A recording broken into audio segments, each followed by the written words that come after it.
Futur Média, midi, c'est l'heure du grand journal. Et voici le sommaire. Les trois journalistes de l'Observateur et du Quotidien devant le procureur Aline Badra Fall, Mamadou Seck et Mohamed Gueye entendus aujourd'hui. Mort suspecte de Moustapha Kébé au Gabon, les officiels sénégalais réagissent. Le directeur général des Sénégalais de l'extérieur appelle au calme d'abord et souhaite qu'une enquête fasse la lumière sur cette affaire. La Korité s'annonce dans la division. C'est ce soir que la famille Abbasal de Louga scrute le ciel, tout comme la coordination des musulmans de Dakar. Des Sénégalais tués à l'étranger, d'autres emprisonnés. Le cas de nos compatriotes au Gabon et au Tchad. Point de vue se fera sur la question, mais avant cela, il y aura l'actualité internationale. Le tour du monde avec vous, Binta Diallo, bonjour. Bonjour Antoine. Les titres déjà. Ebola, on en reparle. En Guinée, le virus se propage. Un patient s'échappe d'un hôpital et un autre contamine plusieurs autres personnes chez un guérisseur. Les présumés djihadistes arrêtés hier à la frontière ivoirienne identifiés, ils appartiendraient à une secte musulmane. Et le coup de maître de Museveni, le médiateur de la crise burundaise, n'a pas effectué le déplacement de Bujumbura pour rien. Tout cela aux alentours de 12h15. Aux alentours de 12h20, la page des sports avec Malal Junior Gagne. Bonjour Malal. Bonjour Antoine. Football, incident de la 24e journée de la Ligue 1 sénégalaise entre le Stade de Mbour et Niary Tally. Le verdict de la commission juridique de la Ligue professionnelle attendu avant l'ultime journée de la saison de football CHAN 2016. Le coach des Lions locaux mise sur un plan programme pour gérer l'intersaison avant de croiser la Guinée-Conakry.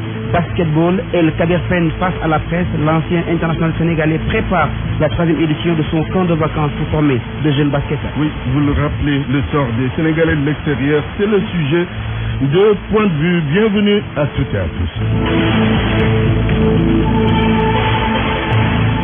Antoine Diouf. Mesdames, Messieurs, bonjour. Direction Palais de Justice, Mohamed Salimba, vous êtes en ligne, bonjour. Bonjour Antoine et bonjour. Après avoir passé la nuit au commissariat central de Dakar, Aline Badra Fall, directeur de publication de l'Observateur, et Mamadou Seck du même journal, tout comme Mohamed Gueye, le directeur de publication du journal Le Quotidien, sont présentés au procureur aujourd'hui. Alors, au Palais de Justice, les responsables du groupe Futur Média et d'autres confrères sont sur place pour soutenir les trois journalistes. Oui, vous l'avez dit, selon nos informations, les journalistes de l'Observateur et du Quotidien sont arrivés très tôt ce matin. Ils se trouvent présentement à la cave. Vous le savez, ils bénéficient d'un retour de parquet. Alors, ils attendent de revoir le procureur qui a la possibilité de les libérer ou d'envoyer le dossier en instruction, auquel cas ils seront envoyés en prison. Celui-là, c'est un scénario catastrophique, puisque l'attente peut prendre beaucoup de temps en prison, 4 à 6 mois, si l'on ne bénéficie pas de liberté provisoire. Mais bon, on croise les doigts et on espère qu'ils seront libérés. C'est le mal, en tout cas, qu'on leur souhaite entendre.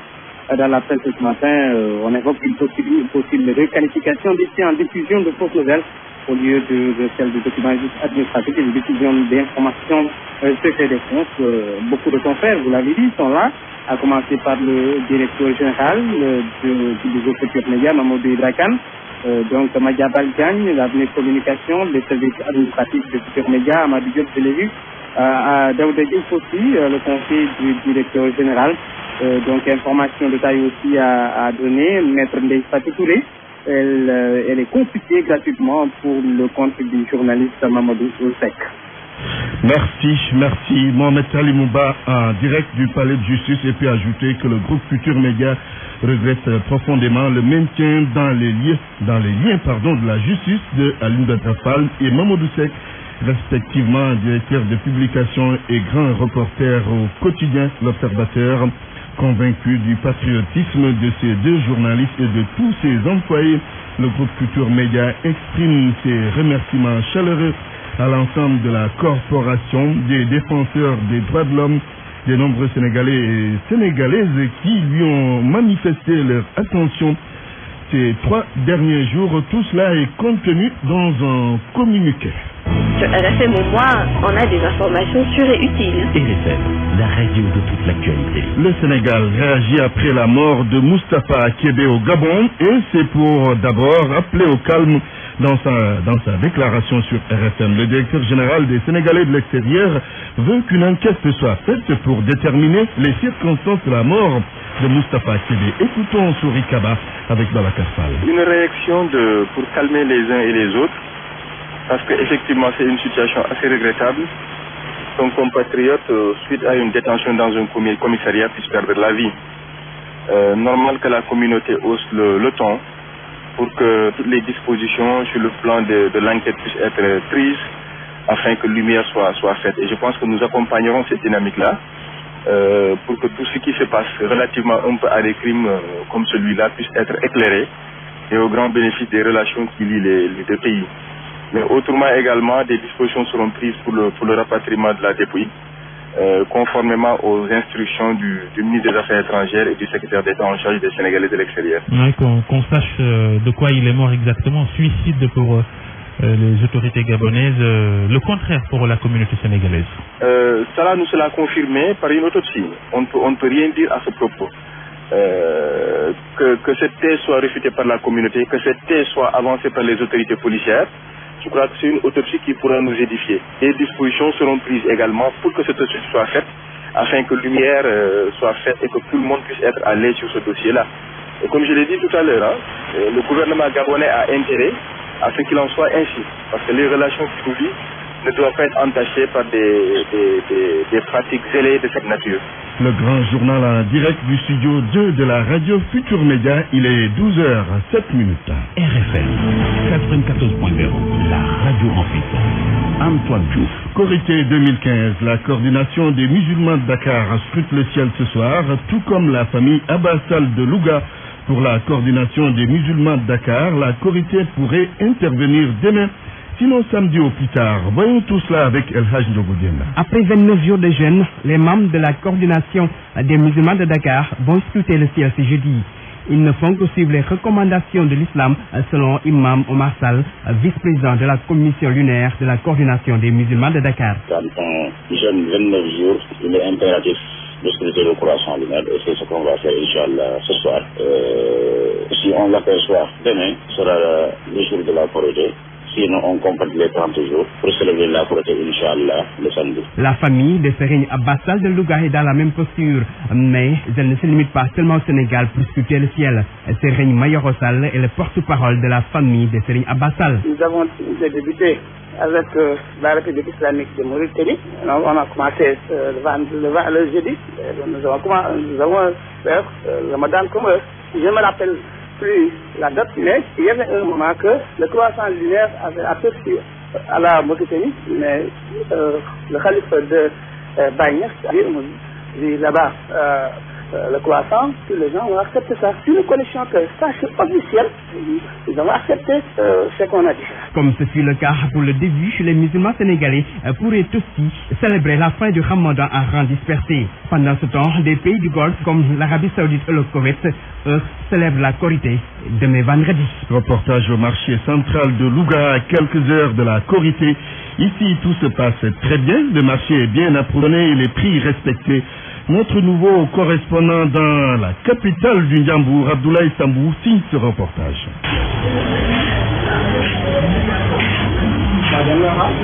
Nous sommes au marché central de Louga. À quelques jours de la fête de Korité, le marché est bien approvisionné en produits de grande consommation et aucune tension sur les prix n'est constatée. Pierre Mandor Mayoun est commissaire aux enquêtes économiques, chef du service régional du commerce de Louga. Le marché de Louga est tout à fait rassurant. À quelques jours de la fête de Korité, le marché est vraiment bien approvisionné en produits de consommation courante. Jusque-là, nous n'avons relevé aucun produit qui fait l'objet de rupture. Tous les produits sont disponibles en quantité et les populations s'approvisionnent comme elles le veulent. Jusque-là, on n'a pas noté de tension particulière sur le marché. Les échanges se font dans les meilleures conditions. Il n'y a pas de tension. Vraiment, le marché est stable. Toutefois, les autorités en charge du commerce veillent au grain et avertissent les commerçants spéculateurs. Et nous veillons au grain. Alors, nous avertissons les commerçants, franchement, qu'ils tiennent compte des consommateurs, que le commerce se fasse dans les règles de l'art. Et on espère, tout va se passer bien. Ceux qui vont se passer outre, nous trouverons sur leur chemin. Le service est là pour protéger les consommateurs. Et tout commerçant qui ne va pas respecter la réglementation sera soumis aux sanctions qui sont prévues dans ce cadre. Partout dans la capitale du Ndjambour, les signes de l'approche de la fête de Korité sont perceptibles. Abdoulaye Sambou Louga, RFM. Pour la fête de Korité, l'un des produits les plus sollicités, c'est l'oignon. Et sur le marché, l'oignon local est très présent, mais le seul problème avec ce produit, c'est qu'il n'est pas de très bonne qualité. Sa conservation est également très difficile. C'est un sujet de Mantouré. Oignon jaune, oignon blanc et enfin celui rouge. Le dernier cité est bien le Made in Sénégal. Posé sur une table, il subit un test. Voici 3 Sénégalaises choisies au pif, à chacune de donner ses impressions. Le test démarre. Elle, jeune fille branchée, bon chic, bon genre, le trouve succulent. Mais côté conservation, un point de moins. Le local pourrit vite. Selon moi, notre oignon local est bien plus succulent que l'autre oignon. Selon moi, le bas blesse surtout côté conservation, parce que ça dure pas. L'autre dure plus pour la conservation que notre oignon local. Par conséquent, ça pourrit vite par rapport à l'autre oignon. Après elle, la deuxième. Habit traditionnel rouge, comme la couleur de l'oignon. Un produit apprécié, la conservation. En cette période, l'oignon est de bonne qualité car les paysans l'ont cultivé jusqu'à terme, mais a précisé que celui importé se conserve mieux. La troisième arrive, bien réveillé, le temps de discuter avec la voisine. En réalité, pour elle, ce sont les utilisateurs qui ne connaissent pas le système de conservation. La qualité y est, le goût aussi. Il ne faut pas le laisser dans le sachet, il pourrit vite, il faut l'étaler en plein air, là c'est sûr, il dure longtemps. La moyenne des notes ressemblerait fortement à du bon, mais peut mieux faire. Qui mettent l'accent surtout sur la conservation. En attendant, l'oignon jaune a obtenu l'appellation d'origine contrôlée, un signe de qualité, le Made in Sénégal ne l'a pas encore. Mantouré, l'électricité, parlons-en. En cette période de forte demande, la consommation d'électricité augmente sans doute, mais les usagers se préoccupent d'habitude de la cherté de leur facture. Ils se disent victimes de l'estimation. Reportage signé à Wambaï.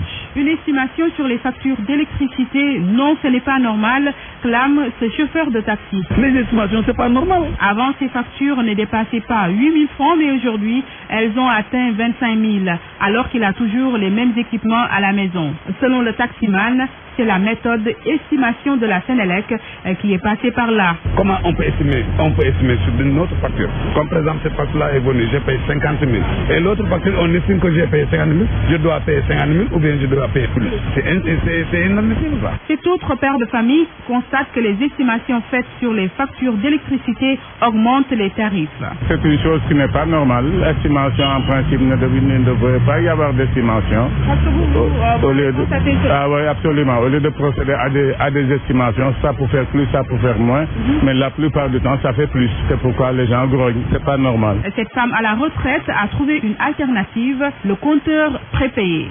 Et puis j'achète 10 000 francs de crédit, ça me fait le mois.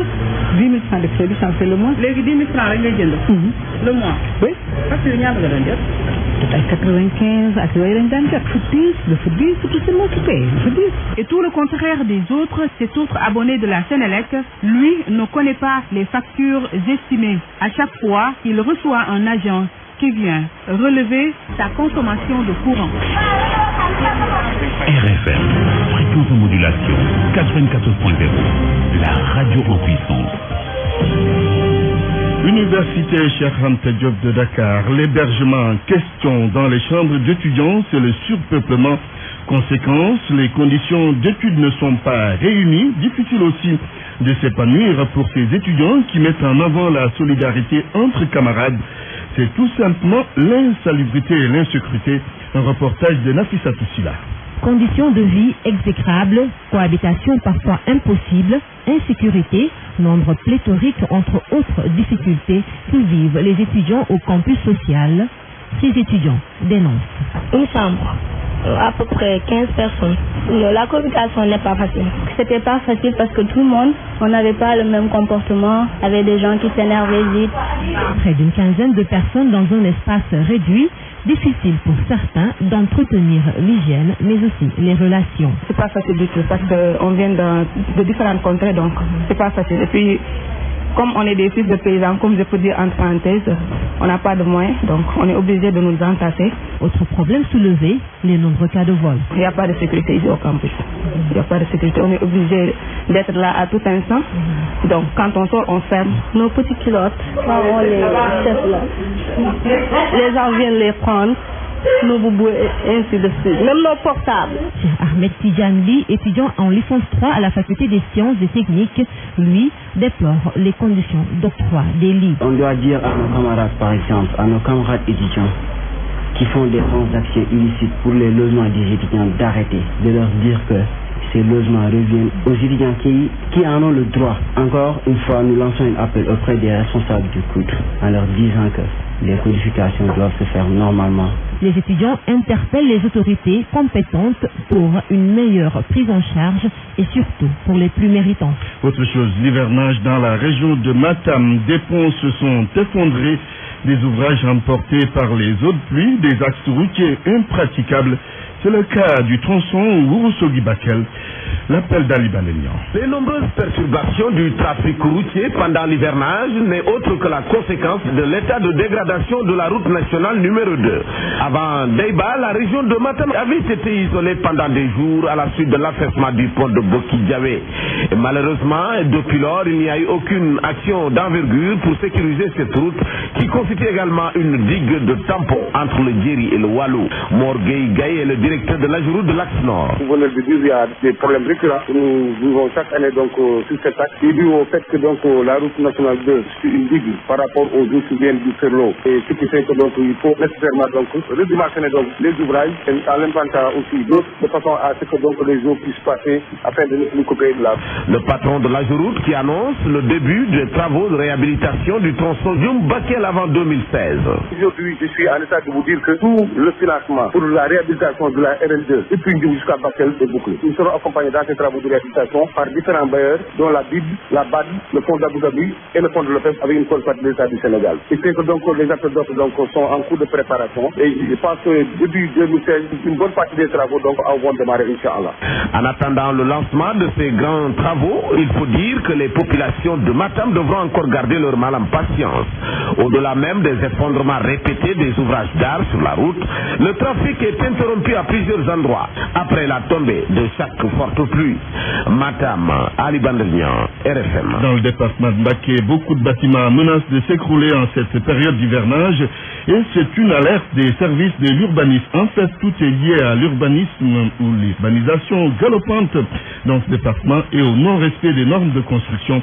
Correspondance Papa Balagui. Les risques d'effondrement de bâtiments dans la localité de Touba Mbacké sont énormes. Face à la vétusté des bâtisses et le non-respect des normes de construction, le danger plane sur bon nombre de populations, souligne Malik Kiaou, chef de service de l'urbanisation de Mbacké. Oui, quand des normes de construction ne sont pas respectées, il faut s'attendre toujours à des risques d'effondrement. Parce que le bâtiment, quand même, c'est un lourd investissement. Ça nécessite une étude préalable, mais ça nécessite aussi un suivi d'exécution. Il le faut et c'est les seules conditions qui peuvent peut-être permettre à un investisseur d'avoir quand même un équipement ou un bâtiment, en tout cas, qu'on peut espérer durable. Même des bâtiments abritant les services de l'État ne sont pas épargnés, souligne M. Thiaou. Mais on a eu à constater beaucoup même des services de l'État. Je peux citer le service d'hygiène, le service du commerce et le service du développement social qui étaient en tout cas dans des bâtiments quand même assez vétustes. Heureusement aujourd'hui on a pu faire des réparations par rapport au service du développement social Pour le service du commerce, quand même, des solutions ont été trouvées.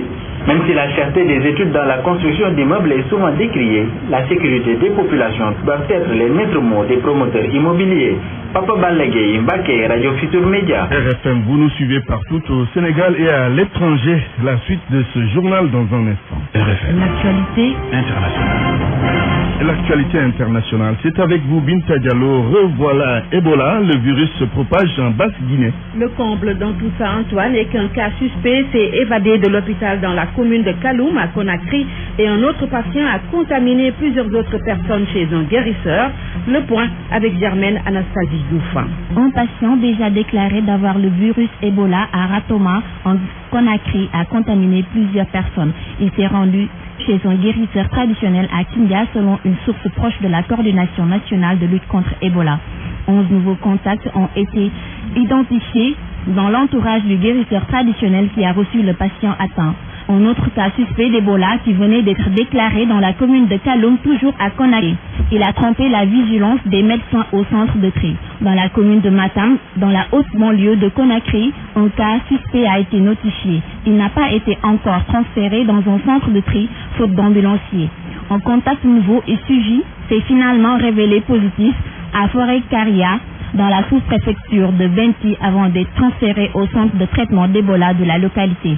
Malgré les efforts des autorités sanitaires du pays, l'épidémie à virus Ebola continue de se propager en Basse-Guinée. Germaine Diouf, les suites de l'arrestation des présumés djihadistes à la frontière ivoirienne. Ils appartiendraient à une secte musulmane appelée la Dawa. C'est ce qui ressort des premiers éléments de l'enquête à la question de savoir pourquoi ils ont pris la direction du Mali. Ouri Cissé revient sur leur réponse. Les 20 djihadistes présumés arrêtés au sud du Mali sont de différentes nationalités, 2 Français, 13 Mauritaniens, 3 Franco-Maliens et 2 autres Maliens appartenaient au groupe. Tous ont confirmé qu'ils appartenaient à la secte musulmane Dawa. L'enquête en cours a révélé qu'ils ont assisté à des prêches organisées par cette secte en Côte d'Ivoire. Les enquêteurs ont réussi à faire le lien entre la secte et ces djihadistes. Les membres de la Dawa sont accusés de participer à des attaques opérées par les djihadistes dans le sud du Mali. Ces derniers ont contredit cette thèse lors de leur interrogation. Les Mauritaniens ont déclaré qu'ils étaient en transit par le Mali pour rejoindre la Mauritanie. Les Français ont souligné que le Mali est le pays de leur épouse. Selon Bamako, les enquêtes se poursuivent. Les forces de sécurité du Mali, de la France, de la Côte d'Ivoire et de la Mauritanie travaillent main dans la main. Binta Diallo, un convoi de l'ONU, de l'Union africaine plutôt, attaqué en Somalie. Un soldat kenyan et 7 parmi les assaillants ont été tués dans l'attaque. Les rebelles Shebab avaient posé un engin explosif, mais les soldats de la force de l'Union africaine en Somalie les ont poursuivis et récupéré les armes des combattants. Burundi, le président Yoweri Museveni a obtenu des protagonistes l'engagement à négocier. Museveni, médiateur dans la crise au Burundi, a rencontré les différentes parties après un séjour à Bujumbura. Le président ougandais a obtenu l'accord des protagonistes à reprendre le dialogue. Ismaël Kamara. Un vent d'espoir souffle au Burundi au lendemain de la fin de mission de l'émissaire Yoweri Museveni.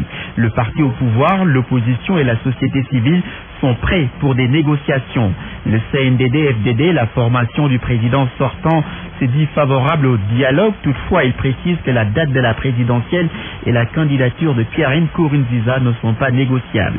De son côté, l'opposition burundaise salue ce pas en avant, d'autant que pour elle, ces pourparlers vont permettre de passer en revue tous les sujets. Toutefois, un de ses leaders continue de réclamer le report de la présidentielle, laquelle est fixée au 21 juillet. La société civile et des ONG burundaises embouchent la même trompette. Toutes ces parties prenantes craignent d'éventuelles violences. Celles-ci ont déjà fait plus de 80 morts. C'est dire que le nouveau médiateur ougandais, Crispus Kyonga, a fort à faire. Voilà qui met fin à cette page internationale, Antoine Diouf. Et je vous remercie, Binta Diallo, pour cette page internationale. Parole aux auditeurs. L'actualité, qu'en pensez-vous? Moi, je pense que vous devez. Réagissez dans nos éditions d'information sur l'actualité. Bonjour. Oui, bienvenue sur cette antenne d'RFM. Du lundi au vendredi, vous avez la parole sur RFM. Des Sénégalais tués à l'étranger, d'autres emprisonnés. Le cas de nos compatriotes au Gabon et au Tchad. Le sort des Sénégalais de l'extérieur en question. D'un point de vue, vous aurez la parole dans quelques minutes. RFM.